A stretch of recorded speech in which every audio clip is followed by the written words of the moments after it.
You identify as a sorcerer. Let's go back to the word sorcerer because I think it's really important. So for our listeners, that may conjure up some images like Snape's from Harry Potter, etc., or maybe even he, she, who shall not be named.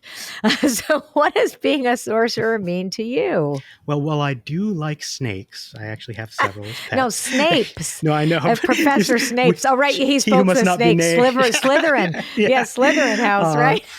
But for me, the reason I chose sorcerer actually goes back to the Greek reason there, is because a sorcerer, where it comes from, the goetes was translated roughly as a sorcerer, and that is one who works with, unseen powers rather than, if there are different connotations. And I know that due to popular culture, we kind of have this gendered, Right? expectation around witch and wizard and things like that. But to me, it's always not really been about that. We all have our different, I know many male witches.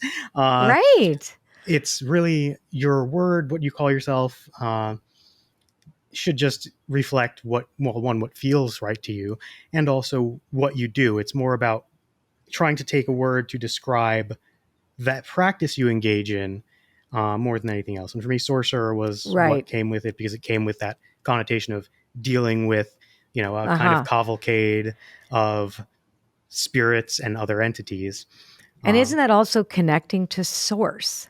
Yes. Right? Yeah. Even though the U is not in the name, right? It's source.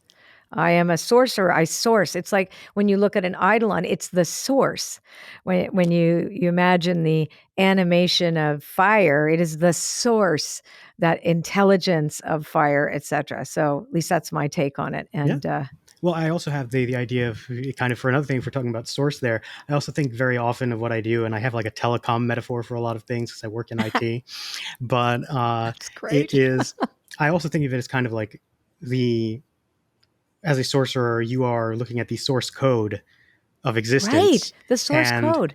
There is that connotation where people go, well, you're kind of like injecting commands into it. But I really think of the way I do it more as kind of like debugging, and taking out harmful things. Right. The connection. You're debugging the connection. Yes. Oh, I love this. This is so interesting. Okay, if you like this podcast and you want to see more, just click over here and you'll get to see more clips from this interview. If you just want to listen, well, if you click there, you'll listen to the entire interview, available to you on any one of your favorite podcast channels.